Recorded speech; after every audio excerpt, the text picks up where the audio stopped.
Hello everyone, welcome back to another day of a year in the Bible with Divine Discoveries. Today we're going to be doing day 77 and 78, and we will be reading Deuteronomy 17 through 23. Alright, let's begin.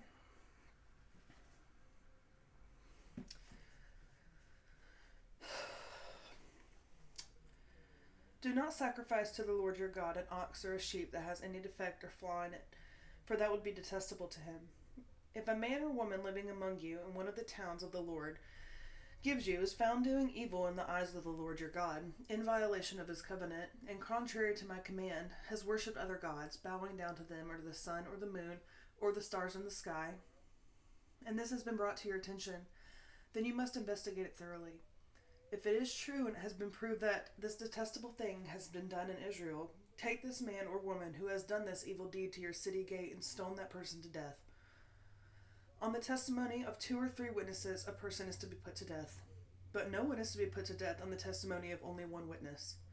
The hands of the witness must be the first in the hands of the witnesses must be the first in putting that person to death, and then the hands of all the people. You must purge the evil from among you. If cases come before your courts that are too difficult for you to judge, whether bloodshed, lawsuits, or assaults, take them to the place the Lord your God will choose. Go to the Levitical priests and to the judge who is in office at the time. Inquire on them, and they will give you the verdict.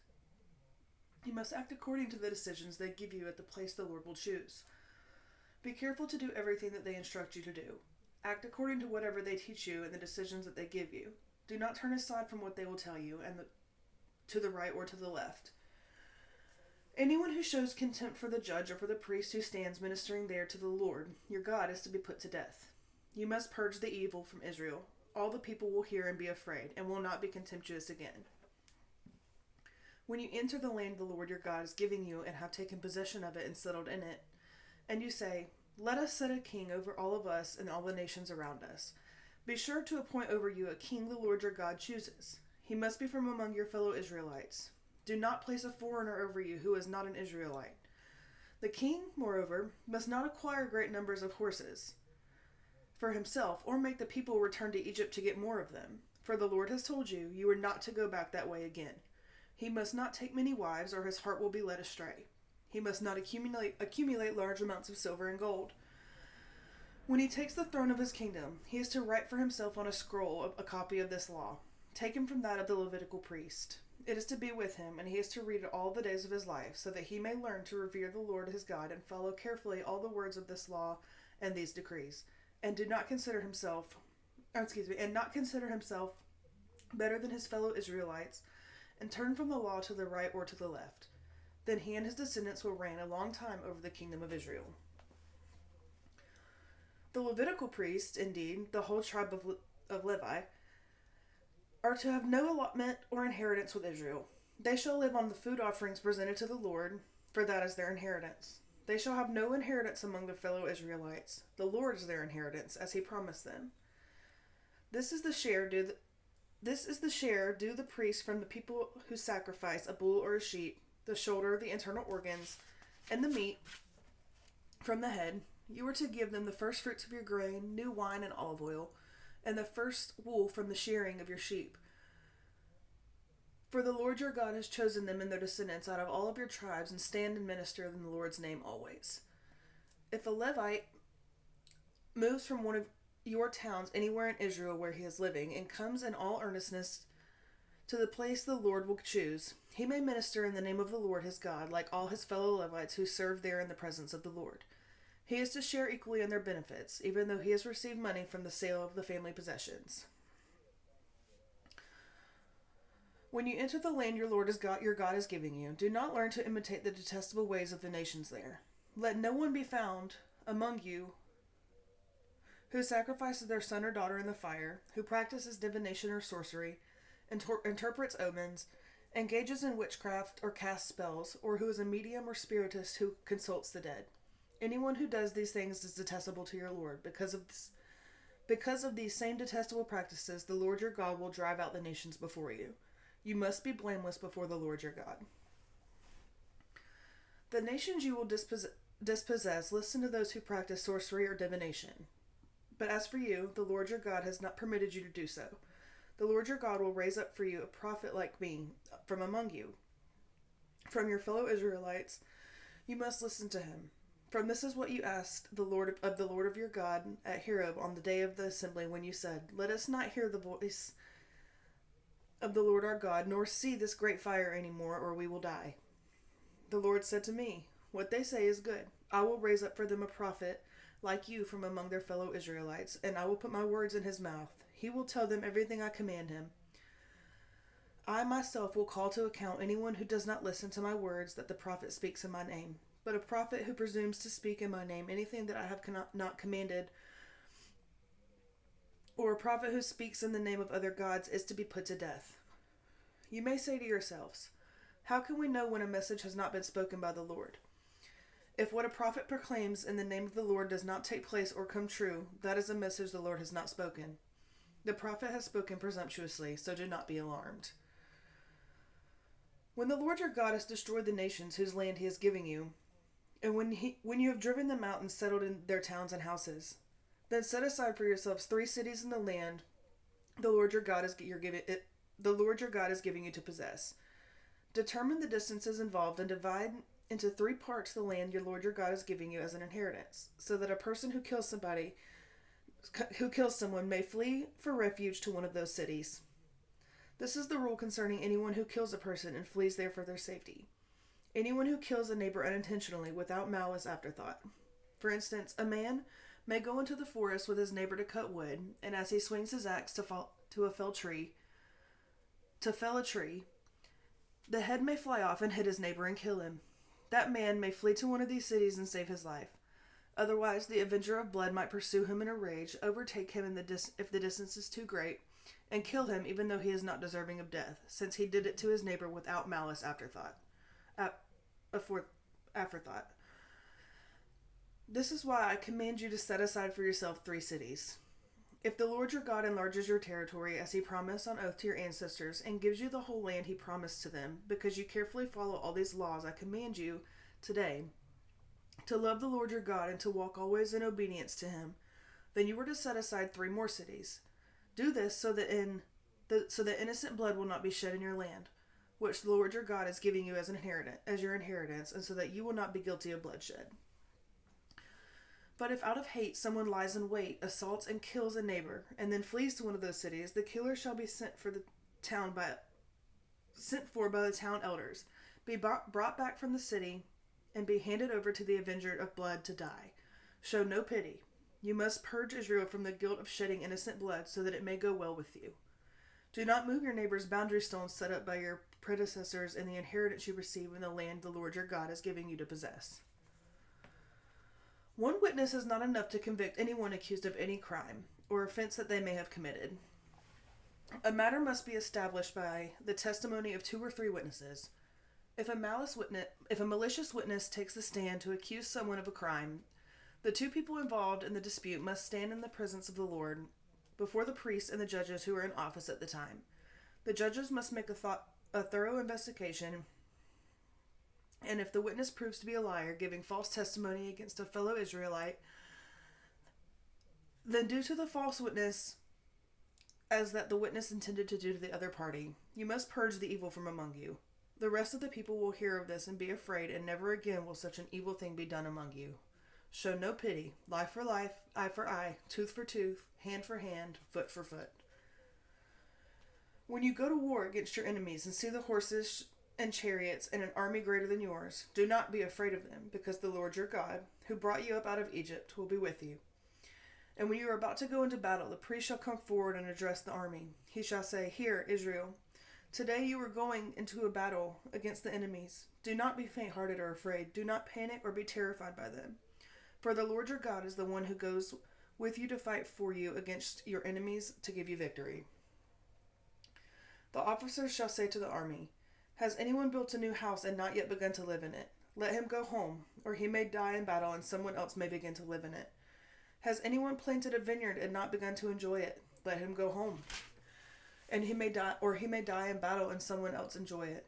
Has anyone become pledged to a woman and not married her? Let him go home, or he may die in battle and someone else marry her. Then the officers shall add, is anyone afraid or faint-hearted? Let him go home so that his fellow soldiers will not become disheartened too. When the officers have finished speaking to the army, they shall appoint commanders over it. When you march up to attack a city, make its people an offer of peace. If they accept and open their gates, all the people in it shall be subject to forced labor and shall work for you. If they refuse to make peace and they engage you in battle, lay siege to that city. When the Lord your God delivers it into your hand, put to the sword all of the men in it. As for the women and children, the livestock, and everything else in the city, you may take these as plunder for yourselves, and you may use the plunder the Lord your God gives you from your enemies. This is how you are to treat the cities that are at a distance from you and do not belong in the nations nearby.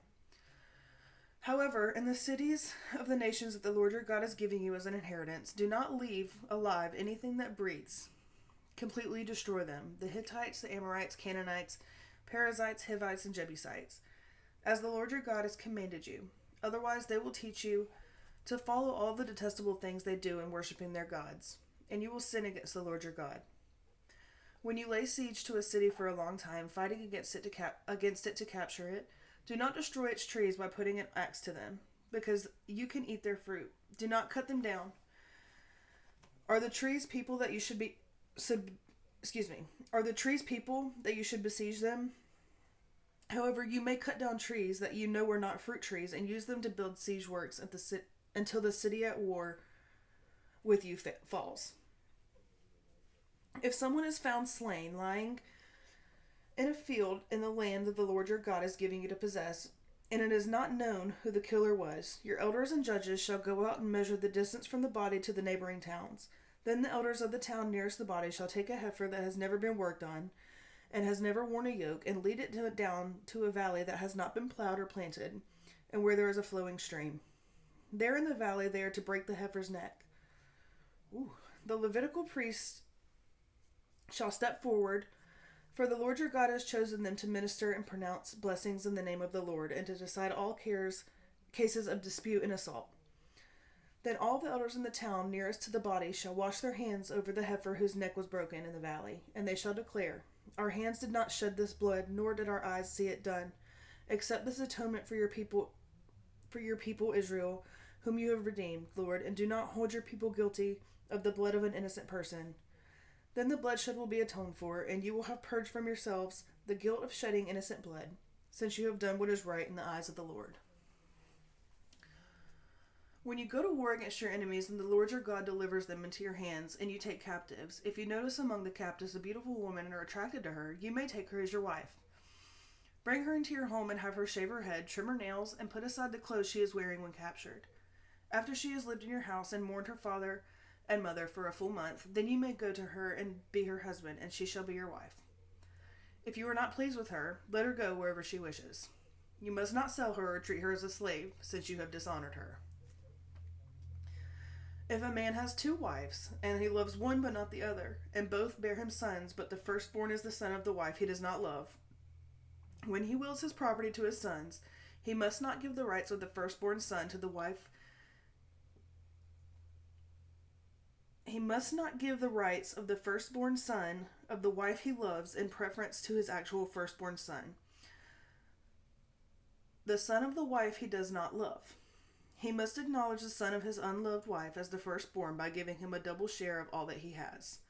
That son is the first sign of his father's strength. The right of the firstborn belongs to him. If someone has a stubborn and rebellious son who does not obey his father and mother and will not listen to them when they discipline him, his father and mother shall take hold of him and bring him to the elders at the gate of this town. They shall say to the elders, this son of ours is stubborn and rebellious. He will not obey us. He is a glutton and a drunkard. All the men in this town are to stone him to death. You must purge the evil from among you. All of Israel will hear it and be afraid. If someone guilty of a capital offense is put to death and their body is exposed on a pole, you must not leave the body hanging on the pole overnight. Be sure to bury it in the same day, because anyone who is hung on a pole is under God's curse. You must not desecrate the land the Lord your God is giving you as an inheritance. If you see your fellow Israelites' ox or sheep straying, do not ignore it, but be sure to take it back to its owner. If they do not live near you, or if you do not know who owns it, take it home with you and keep it until they come looking for it. Then give it back. Do the same if you find their donkey or cloak or anything else that they have lost. Do not ignore it. If you see your fellow Israelites' donkey or ox fallen on the road, do not ignore it. Help the owner get it to its feet. A woman must not wear men's clothing, nor a man wear women's clothing, for the Lord your God detests anyone who does this. If you come across a bird's nest beside the road, either in a tree or the ground, and the mother is sitting on the young or on the eggs, do not take the mother with the young. You may take the young, but be sure to let the mother go, so that it may go well with you and you may have a long life. When you build a new house, make a parapet around your roof, so that you may not bring the guilt of the bloodshed on your home if someone falls from the roof. Do not plant two kinds of seeds in your vineyard. If you do, not only the crops you plant, but also the fruit of the vineyard will be defiled. Do not plow with an ox and a donkey yoked together. Do not wear clothes of wool and linen woven together. Make tassels on the four corners of the cloak you wear. If a man takes a wife, and after sleeping with her, dislikes her and slanders her and gives her a bad name, saying, I married this woman, but when I approached her, I did not find proof of her virginity, then the young woman's father and mother shall bring to the town elders at the gate proof that she was a virgin. Her father will say to the elders, I give my daughter in marriage to this man, but he dislikes her. Now he has slandered her and said, I did not find your daughter to be a virgin. But here is the proof of my daughter's virginity. Then her parents shall display the cloth before the elders of the town, and the elders shall take the man and punish him. They shall fine him 100 shekels of silver and give them to the young woman's father, because this man has given an Israelite virgin a bad name. She shall continue to be his wife. He must not divorce her as long as he lives. If, however, the charge is true and no proof of the young woman's virginity can be found, she shall be brought to the door of her father's house, and there the men of her town shall stone her to death. She has done an outrageous thing in Israel by being promiscuous while still in her father's house. You must purge the evil from among you. If a man is found sleeping with another man's wife, both the man who slept with her and the woman must die. You must purge the evil from Israel. If a man happens to meet in a town a virgin pledged to be married, and he sleeps with her, you shall take both of them to the gate of that town and stone them to death. The young woman, because she was in a town and did not scream for help, and the man because he violated another man's wife. You must purge the evil from among you. But if out in the country a man happens to meet a young woman pledged to be married and rapes her, only the man who has done this shall die. Do nothing to the woman. She has committed no sin deserving death. This case is like that of someone who attacks and murders a neighbor. For the man found the young woman out in the country and thought though he betrothed the betrothed woman screamed, there was no one to rescue her. If a man happens to meet a virgin who is not pledged to be married and rapes her, and they are discovered, he shall pay for her father 50 shekels of silver. He must marry the young woman, for he has violated her. He can never divorce her as long as he lives. A man is not to marry his father's wife. He must not dishonor his father's bed. No one who has been emasculated by the crushing or cutting may enter the assembly of the Lord. No one born of a forbidden marriage, nor of any of their descendants, may enter the assembly of the Lord, not even in the 10th generation. No Ammonite or Moabite, or any of their descendants, may enter the assembly of the Lord, not even in the 10th generation. For they did not come to meet you with the bread and water on your way when you came out of Egypt, and they hired Balaam, son of Beor, from the Pether in Aram Naharaim, to pronounce a curse on you. However, the Lord your God would not listen to Balaam, but turned the curse into a blessing for you, because the Lord your God loves you. Do not seek a treaty of friendship with them as long as you live. Do not despise an Edomite, for the Edomites are related to you. Do not despise an Egyptian, because you reside as foreigners in their country. The 3rd generation of children born to them may enter the assembly of the Lord. When you are encamped against your enemies, keep away from everything impure. If one of your men is unclean because of a nocturnal emission, he is to go outside of the camp and stay there. But as evening approaches, he is to wash himself, and at sunset he may return to the camp. Designate a place outside of the camp where you can go relieve yourself. As part of your equipment has something to dig with. And when you relieve yourself, dig a hole and cover up your excrement, for the Lord your God moves about in your camp to protect you and deliver your enemies to you. Your camp must be holy, so that he will not see among you anything indecent and turn away from you. If a slave has taken refuge with you, do not hand them over to their master. Let them live among you Let them live among you wherever they like and in whatever town they choose. Do not oppress them. No Israelite man or woman is to become a shrine prostitute.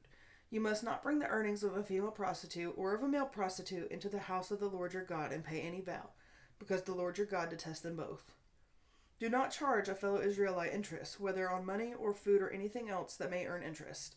You may charge a foreigner interest, but not a fellow Israelite, so that the Lord your God may bless you in everything that you put your hand to in the land that you are entering to possess. If you make a vow to the Lord your God, do not be slow to pay it, for the Lord your God will certainly demand it of you, and you will be guilty of sin. But if you refrain from making a vow, and you will not be guilty. Whatever your lips utter, you must be sure to do, because you made your vow freely to the Lord your God with your own mouth. If you enter your neighbor's vineyard, you may eat all of the grapes you want, but do not put any in your basket. If you enter your neighbor's grain field, you may pick kernels with your hands, but you must not put a sickle to their standing grain. All right. Lots of reading today. That was 17 through 23 of Deuteronomy. So I have 3 reflection questions for day 76 for Deuteronomy 17 through 21. Number 1, what are the characteristics of a good leader in God's eyes? Number 2, what do these chapters teach us about the importance of choosing to walk in obedience to God's word even when it is difficult? Number 3, how can we foster a spirit of reverence and devotion to God in our daily lives, mirroring the example set by the Israelites? All right, day 77, Deuteronomy 21 to 23. 3 reflection questions. Number 1, what is the significance of the death penalty for certain crimes in this context? Number 2, how do these laws promote social harmony and common good? Number 3, how might we apply the principles of these laws to our own lives and communities today? All right, guys. Thank you so much for listening. I'll see you tomorrow. We are going to be, next video. I am still playing catch up a little bit, but we'll get it. All right, let's go ahead and jump into our prayer. Dear God, thank you for this day and the opportunity that comes with each day that you wake me up from my sleep. Lord, I pray that everyone around me gets the chance to feel your presence and see the good that you bring into life. Loving you has been the best decision that I've ever made, not just for me, but for my marriage. Lord, thank you for blessing me with a loving, hardworking man who isn't afraid to love you with me. Thank you for proving that your guidance will take us to where we need to be. Lord, thank you for blessing us on the mountaintops and sustaining us in the valleys. With you, anything is possible. In Jesus' name I pray. Amen. All right, guys. I'll see you tomorrow. Bye.